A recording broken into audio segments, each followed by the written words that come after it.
A revelação do Deus da Bíblia sempre se diferenciou radicalmente de todas as divindades e todos os deuses que a humanidade criou. Deus é, Deus não está. Ele se manifesta a partir das suas características. Os deuses criados são confusos, eles são incoerentes, eles são traidores, vingativos, eles são emocionalmente instáveis, eles são cheios de defeitos, eles não podem tudo, eles recorrem a artifícios e são sempre carentes. A verdade é que os deuses criados pelos homens, eles são reflexo desses próprios homens que o criaram. Na verdade, a humanidade se imagina com poder e se auto-justifica a partir das suas divindades, dos seus deuses, das suas idolatrias. Mas isso também não nos priva de ficar tentando moldar a Deus aquilo que nós gostaríamos que Ele fosse. Sem negar o Deus de verdade, a humanidade passou muito tempo tentando descaracterizá-lo. Isso não é um fenômeno da antiguidade, isso é um fenômeno que acontece o tempo todo porque nós, seres humanos, lutamos dessa forma. Queremos um Deus que coadune com a nossa própria natureza. É nesse contexto que muitas vezes Deus é decepado de características fundamentais dele na nossa própria imaginação. Muitas vezes ele vai se parecer na cabeça de alguns como um Papai Noel ou um bombeiro que aparece em alguns momentos e desaparece em outros. Deus, por exemplo, no imaginário popular é um Deus que nunca se ira, Deus não liga, Deus não se importa. Mas a ira de Deus é tão característica dele como qualquer outra característica dele. E sem entendermos a ira de Deus, nós não vamos entender muitas outras coisas, como por exemplo, salvação e pecado. E é por isso que a gente, com a Bíblia aberta, precisa dessa fé. E precisa dessa fé para hoje. E eu te espero, porque só está começando.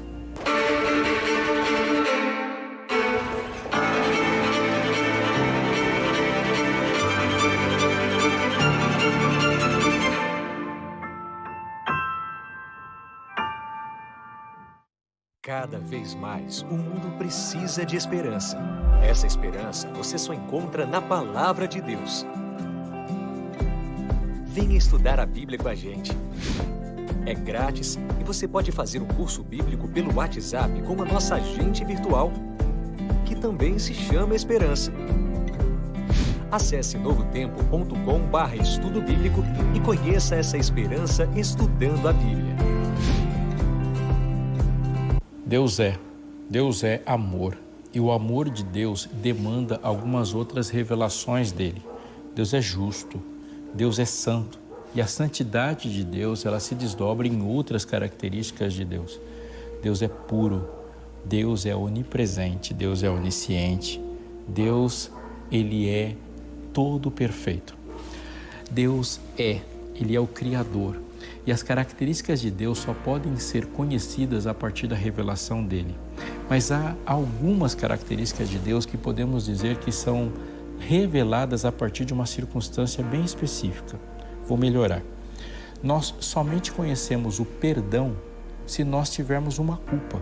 Portanto, nós sabemos sim que Deus é perdoador, mas essa característica de Deus nunca foi conhecida antes do pecado.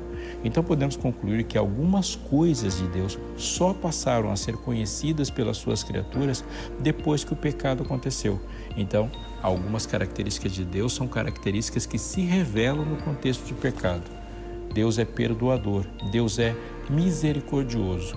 A necessidade da demonstração da misericórdia de Deus, ela não havia antes de haver alguém carente dessa misericórdia.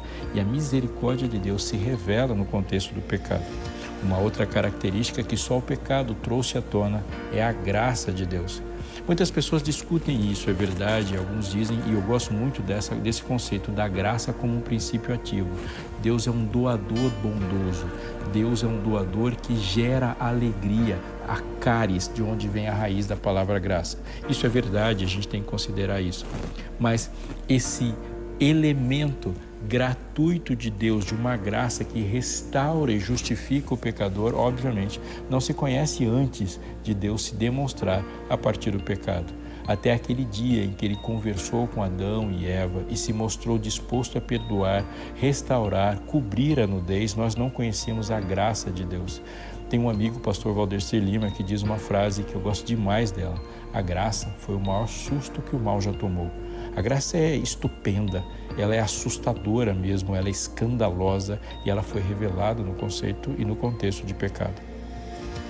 Mas há uma característica também que não conhecíamos de Deus antes do pecado aparecer: a sua ira. A sua ira, ela aparece sim na Bíblia. Eu disse aqui em outro episódio, convém que você assista, sobre a nossa ira e como a ira é demonstrada na Bíblia. Mas você vai perceber que na Bíblia tem muitos personagens que têm a sua ira acendida. A ira de Caim, a ira de Esaú, os momentos de ira de Davi. Mas a pessoa que mais aparece com ira na Bíblia é Deus. Convém lembrar também uma coisa: a ira de Deus, ela está conectada com a sua justiça. Deus é justo, por isso a sua ira sempre vai aparecer. Por isso a gente vai entender a manifestação da sua ira, e a ira de Deus nunca se desconecta das outras características dele. E há uma diferença entre a ira de Deus e a nossa. Uma das coisas que é importante: a ira de Deus é justa, como eu disse, porque ele não erra. Nós erramos e erramos muito na nossa ira. Como muitas histórias vão aparecer para a gente de gente que perde a cabeça, se enfurece e depois se arrepende daquilo que fez ou falou. Deus, como um justo juiz, se diferencia dos juízes que nós conhecemos. Analisa comigo. Um juiz, para fazer um julgamento, ele está refém das informações que ele recebe. Sim, para um juiz dar uma sentença, ele precisa de um bom testemunho. Sem as testemunhas falando, ele não tem as informações. Ele precisa, por exemplo, dos relatos que os peritos vai trazer, que a perícia vai trazer, de uma confissão, dos testes e tudo que acontece dentro do julgamento. Ao contrário do que acontece com juízes que precisam das referências, das informações de outras pessoas e podem errar por essas informações serem erradas, Deus, o justo juiz, está presente em todo delito. Não houve nenhum momento em que você, que eu e qualquer pessoa tenha pecado na história que Deus não tenha testemunhado. Portanto, todo julgamento de Deus é justo. Ele estava lá quando as coisas aconteceram. Paulo, quando escreveu aos Romanos, ele dedica um capítulo a falar sobre a realidade abrangente do pecado. Para você voltar um pouquinho, a gente entender. Paulo tem algumas intenções no livro de Romanos. A carta que ele escreveu a Romanos é um tratado sobre perdão, sobre justiça, sobre graça e ação perdoadora. Paulo enfrenta alguns argumentos contrários, como o legalismo. Paulo enfrenta outros argumentos que estão permeados de uma separação, de exclusivismo judaico, e ele vai construindo uma ideia nesse tratado de justiça pela fé de maneira extraordinária, tanto que todas as revoluções religiosas da história passaram pelo livro de Romanos. Gálatas e Romanos são a base com que Lutero condiciona e ele leva à reforma. John Stott diz que Romanos é a sua carta predileta. Então, quando nós pensamos nessa carta, Paulo tem essas intenções, falar do pecado, mas ele fala do pecado para essa comunidade em Roma e ele tem uma intenção muito clara. Essa intenção também é de ir até a Espanha, levar e falar de salvação e levar o evangelho para eles. Então, nesse argumento, quando ele fala para a igreja em Roma e falando de pecado e falando de salvação e de graça, a gente entende duas coisas fundamentais. Primeiro, ele quer explicar a necessidade de se pregar o evangelho para todo mundo. E segundo, ele quer dizer o que de fato a salvação salva.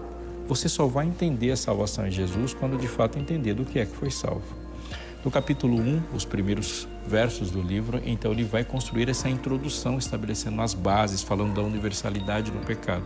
Capítulo 1, verso 18, começa assim: a ira de Deus se revela do céu contra toda a impiedade e injustiça dos seres humanos que, por meio da sua injustiça, suprimem a verdade. Olha o que ele está dizendo no texto, e eu queria que você prestasse atenção nisso. A ira de Deus se revela. Há uma revelação no céu, há uma revelação ao mundo, além do Evangelho, além do conhecimento divino e do poder de Deus, a ira de Deus também se revela. Mas uma coisa que é muito importante nesse texto é que a ira de Deus aqui está no tempo presente. Ela não está no passado e nem no futuro. Longe das nossas concepções populares que pensam a ira de Deus sendo revelada no futuro, ou uma ira de Deus em algum momento do passado, como dilúvio, Sodoma e Gomorra e outros atos de justiça de Deus. Não, aqui a ira de Deus é uma ira presente. E aqui ele vai dizer que a ira de Deus se revela do céu contra a impiedade e a injustiça de seres humanos que suprimem. E a palavra usada aqui, ela é radicalmente traduzida como matar por afogamento. É isso que ela está dizendo. Matam por afogamento. Alguém recebe a revelação de Deus, pega essa revelação de Deus, de um Deus justo, e sufoca essa verdade, preferindo outra coisa. E a ira de Deus se revela do céu contra isso. E o texto continua dizendo: pois o que de Deus se pode conhecer a respeito de Deus é manifesto entre eles, porque Deus lhe manifestou. E aí ele diz o que mais se revela. Porque os atributos invisíveis de Deus, assim o seu eterno poder e a sua divindade, claramente se reconhecem desde a criação do mundo, sendo percebidos por meio das coisas que Deus fez. Por isso os seres humanos são indesculpáveis. Ele disse assim: ninguém escapa da revelação de Deus. Nós não estamos falando de uma revelação que exige fé, mas ele está falando de uma revelação onde todos estão sujeitos a despeito da crença, a despeito de ter contato com o profeta ou com a Bíblia. Mas duas coisas em especial são reveladas a todos os seres humanos. A diferença que existe entre nós humanos e o Criador. Não sabemos tudo a partir da natureza, não sabemos tudo a partir dessa revelação geral. Não sabemos sobre a história do grande conflito e nem da complexidade do plano da redenção. Mas sabemos que existe um ser sobre nós. De alguma forma, Deus revela, e Ele revela essas coisas específicas que o texto diz que os atributos invisíveis de Deus, isto é, o seu poder e a sua divindade, são percebidos por meio da natureza. E os homens são indesculpáveis. Ateísmo é um ato de rebeldia aqui. A negação da existência de Deus é um ato de rebeldia, mas os homens não escapam dessas duas revelações. A revelação da existência de Deus, poderoso e divino, e a revelação da sua ira. A ira de Deus se manifesta. E ele não vai parar por aí, e alguma coisa muito importante sobre a ira vai ser colocada aqui. Porque ele vai dizer assim, porque tendo conhecimento de Deus não o glorificaram como Deus, nem lhe deram graças, pelo contrário, se tornaram nulos em seus próprios raciocínios, e o coração insensato deles se obscureceu, dizendo que eram sábios, se tornaram tolos, e trocaram a glória do Deus incorruptível por imagens semelhantes ao ser humano corruptível, às aves, aos quadrúpedes e os répteis. Ele não diz que a idolatria gera a negação de Deus.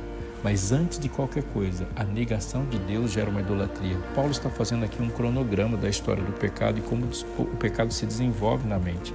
Primeiro, uma revelação de Deus é dada e num segundo momento ela é negada.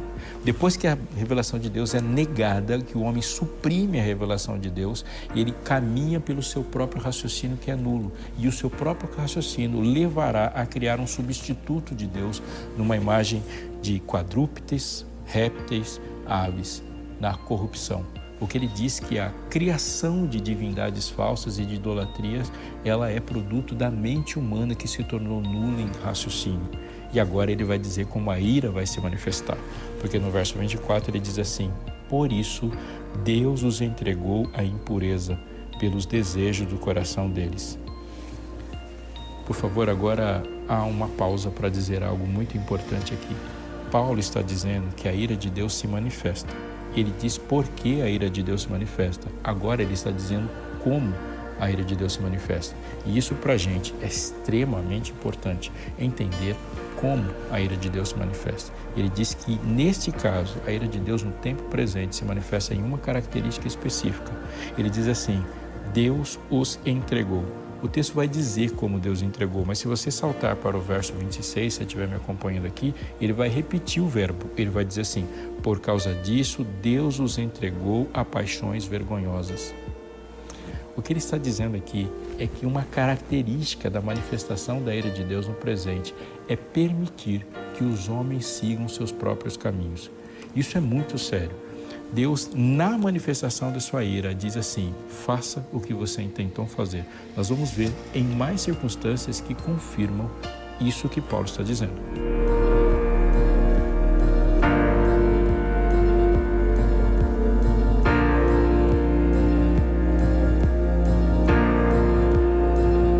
No Salmo 81, do versículo 10 em diante, diz assim: eu sou o Senhor, o Deus de vocês, que os tirei da terra do Egito. Abram bem a boca e eu a encherei. Mas o meu povo não escutou a minha voz. Israel não quis saber de mim. Verso 12. Assim deixei que andassem na teimosia do seu coração e seguissem as suas próprias inclinações. Como que a ira de Deus se manifestou contra Israel? deixando que Israel seguisse as suas próprias inclinações. Eu queria que você considerasse muito isso. Os nossos pensamentos, eles não são precisos, eles são mais que imperfeitos, eles são maus. Enganoso é o coração. E nossa percepção da realidade não é curada. A bondade de Deus se manifesta nos repreendendo. A bondade de Deus se manifesta nos punindo. E a ação corretiva de Deus muitas vezes gera dor e gera frustração quando os planos dele chocam com o nosso. Mas há uma ação punitiva de Deus e uma manifestação da ira dele quando ele permite que vivamos os nossos próprios desígnios. E ele fez isso com Israel. Ele fala, eu vou deixar que Israel siga os seus próprios desígnios. No livro de Ezequiel, capítulo 14, verso 5, eu quero que você me acompanhe. Ezequiel, capítulo 14, verso 5, diz assim em um outro episódio. Farei isso para que eu possa conquistar novamente a casa de Israel no seu próprio coração. Porque todos se afastaram de mim para seguirem os seus ídolos.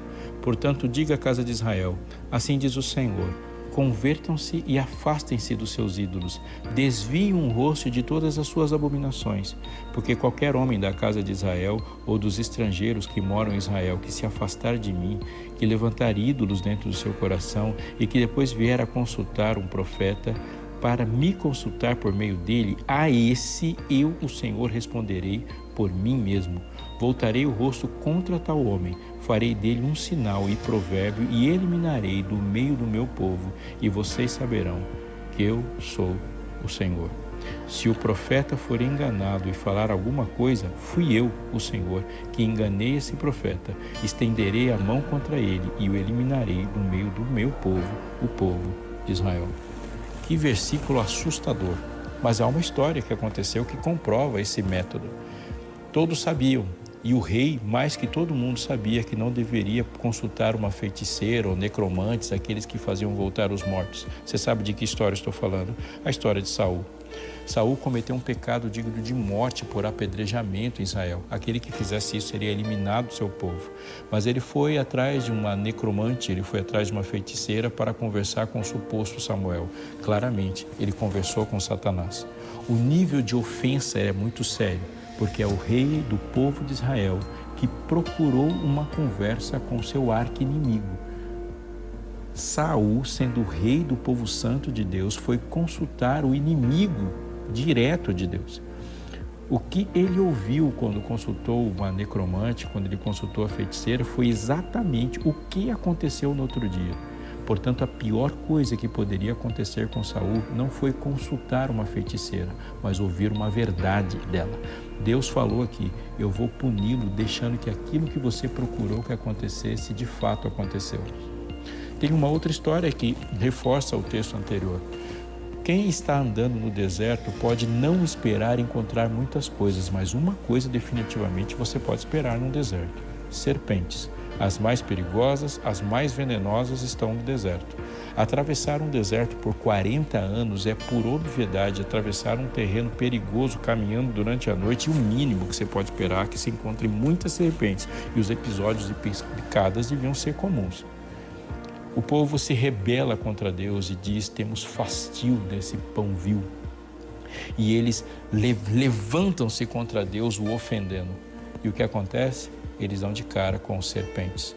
Deus permitiu que eles sentissem a sua própria ausência.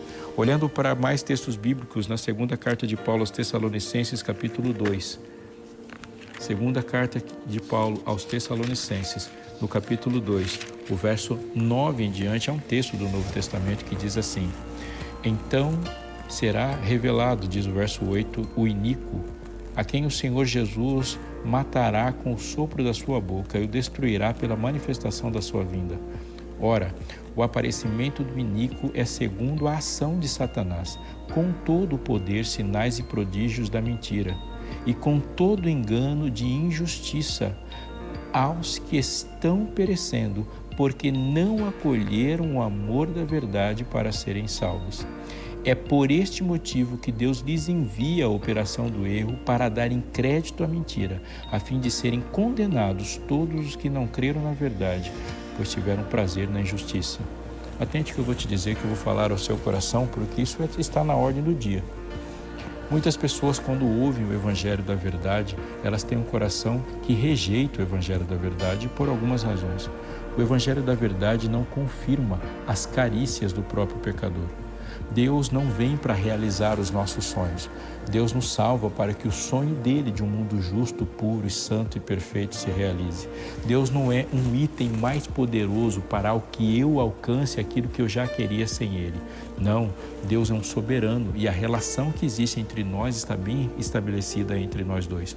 Jesus não disse que no céu ele se levantaria do trono para que algum de nós sentasse. E também não prometeu mudar o céu para ficar do nosso gosto.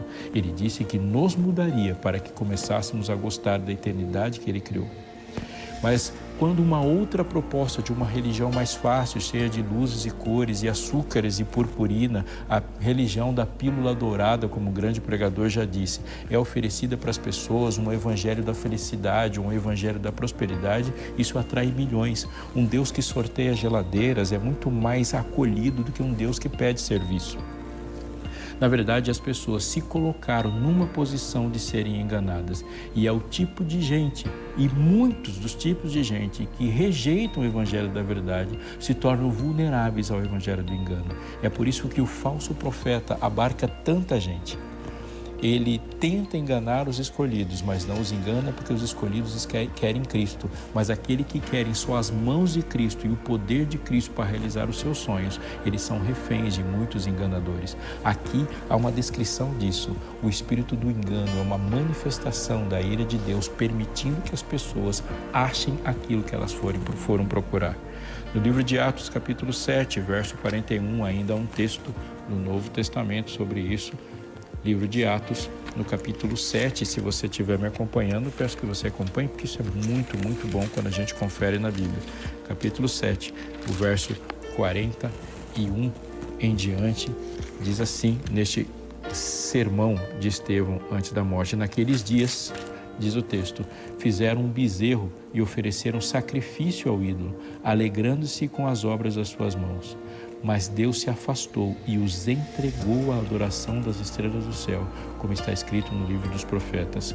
Ó casa de Israel, será que foi para mim que vocês ofereceram vítimas e sacrifícios no deserto durante 40 anos? Uau, e é um texto sério. E eu quero concluir essa parte chamando você a pensar sobre o seguinte. Esses textos concluem que a gente tem que pensar com muita seriedade e refletir sobre a ira de Deus quando a gente insiste para que Deus faça a nossa vontade. Porque o texto claramente diz que deixar que a nossa vontade seja feita é uma manifestação da ira de Deus. Também quero chamar a sua atenção para você que já se sentiu frustrado quando Deus contrariou seus planos, mudou sua rota, alterou sua vida ou alguma ação de Deus te provocou alguma dor. Deus ama você e manifesta o seu amor, impedindo você de agir conforme a sua vontade. Esse amor de Deus por você se manifesta desejando que você o conheça. E muitas vezes a ação punitiva de Deus está quando Ele deixa que alguma coisa que nós queríamos acontecesse. Há uma expressão da Bíblia muito importante que é a propiciação. A ira de Deus. E eu não posso terminar sem falar para você duas coisas muito importantes sobre propiciação e sobre a ira de Deus neste tempo. Vamos lá. A primeira coisa, se você for olhar para a arca do testemunho, você vai pensar algumas coisas sérias ali. Alguns que conhecem um pouco mais sobre essa estrutura da arca e do tabernáculo vão lembrar que 3 objetos muito importantes estavam dentro da arca. A vara, o cajado de Arão que floresceu, atestando a legitimidade do seu sacerdócio, o maná e as tábuas do testemunho, as tábuas da aliança. Agora, pensa nesses 3 episódios. O cajado de Arão, a vara de Arão que floresceu, ela está acompanhada num contexto de rebelião que suscitou a ira de Deus. Quando as tábuas do testemunho foram dadas, os 10 mandamentos, o povo também se rebelou e provocou a ira de Deus. Da mesma maneira, o maná, eu contei agora o episódio das serpentes do deserto, foram também uma razão pela qual eles suscitaram a ira de Deus. 3 momentos de ira, 3 momentos de rebelião estão colocados e escondidos dentro da arca. E a tampa da arca, é chamada de propiciatório. Essa expressão é técnica na Bíblia. O propiciatório é o que fica entre a ira de Deus e nós. Levantar a tampa da arca é morrer, é se colocar de cara com a ira de Deus.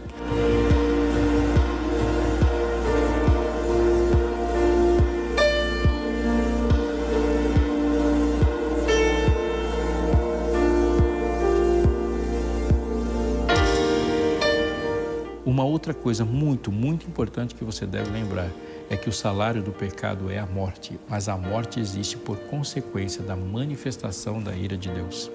Isso significa, e por favor atente para isso, que o pecado provoca a ira de Deus. Isso deve nos dar consciência ao recebermos o Evangelho e ao levarmos o Evangelho. Preste muita atenção. As pessoas que estão rejeitando o Evangelho, elas não estão aquém de uma proposta de um mundo melhor. Porque quando nós apresentamos o Evangelho assim, nós diminuímos muito do que o Evangelho está salvando. Quando nós falamos que o Evangelho e o resultado do Evangelho vai ser produzir uma terra que emana leite e mel de novo, com gramados infinitos e animais como se a gente estivesse num grande parque de diversões apenas, num mundo perfeito, sem mosquitos e sem vírus e sem despedidas, a gente está falando de uma possibilidade de se rejeitá-lo. Mas quando Deus apresenta o Evangelho nos salvando daquilo que de fato Ele salva, Ele coloca em outro patamar. Romanos capítulo 5, verso 9 diz que logo mais agora seremos salvos por Ele da ira. Portanto, o que Deus está colocando diante do pecador é a graça ou a ira.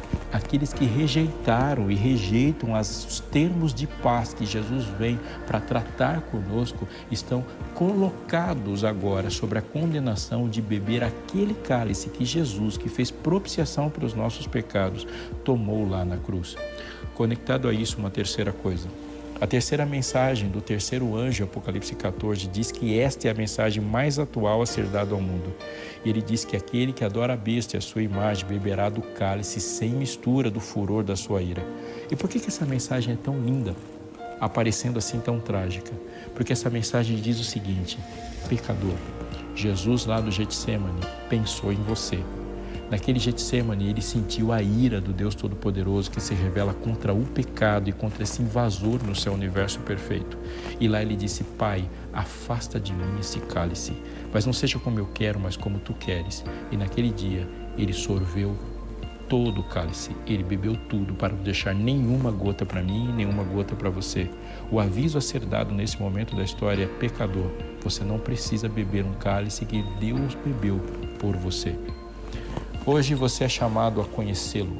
Hoje você é chamado a viver uma fé de fato, que não é para amanhã e nem para ontem, uma fé para hoje. Eu queria chamá-lo a conhecer mais esse Deus. Talvez falar sobre a ira de Deus tenha te surpreendido, mas você não pode ficar não surpreso sobre as características de Deus. É por isso que o tempo todo, a Novo Tempo te convida, e eu te convido nesse momento também, ao terminar esse programa, a conhecer mais desse Senhor Jesus. Entra no site da Escola Bíblica, que tem muito material para você lá, e você não pagará por nenhum deles. Faz parte do projeto da Novo Tempo de conectar os nossos telespectadores com a nossa mente. Você pode ler os artigos, solicitar materiais. Eu vou te dar a dica de um. Essa revista Esperança Novo Tempo, Eu Creio, que fala exatamente sobre isso. No que cremos. A fé vem pelo ouvir. Deus tem informações para te dar e essas informações são informações de graça. Eu me despeço com um apelo à sua consciência para que você aprofunde no conhecimento desse Deus maravilhoso, não somente você e a sua família, e a gente juntos viva uma fé, e essa fé para hoje. Até o próximo programa.